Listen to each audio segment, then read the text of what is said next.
The three building blocks of all programs are sequencing, iteration, and selection. You've done sequencing if you've ever written a program. It's just step-by-step instructions. I could do that to a human if they're obedient enough. The next is iteration, which is doing something over and over again, which is what a computer is really good at. The people who wrote the code behind the GIF is what is enabling this program to, or this image to keep running and running and running. By the way, this is an image created by some of my freshman students. Congratulations, guys. This is an awesome turtle challenge that they wrote in Python code. Good job. So then the final thing is is selection. Selection is when the computer decides whether or not to do something based on a condition, based on whether or not a condition is true. Okay, so let's create a scenario here.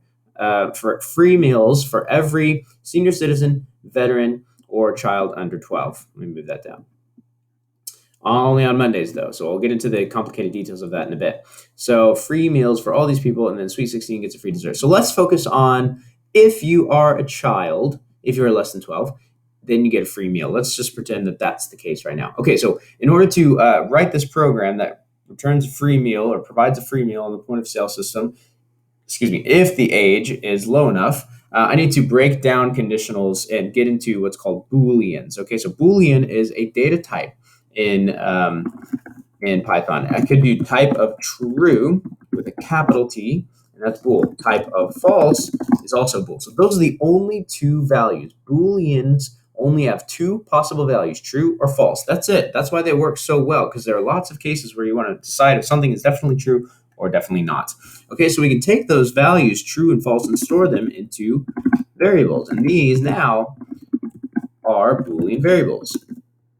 Like I said, Python shortened it to bool. Okay, those are Boolean variables. Let's take a integer variable, put 2 inside it, and let's compare it to 12. So age is less than 2, so that's kind of like a question mark. Is age less than 2? True. That is true. It is age is less than 2. Of course, if I did the opposite, it would say if I did the opposite, it would say false. Okay, but what I could do is I could take that result and store it into this variable called isChild.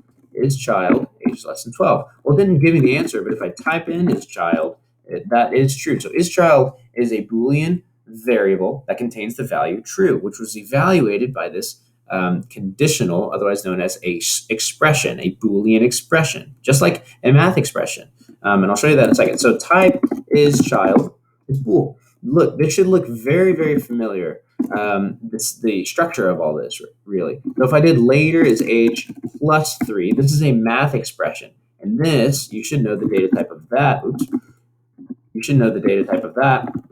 That is an int. Okay, so this is an int variable that has an integer value that was evaluated from this mathematical expression. Same thing right here. This is a Boolean variable that has a Boolean value, true, which was evaluated from this Boolean expression, otherwise known as conditional expression, or just shortly conditional.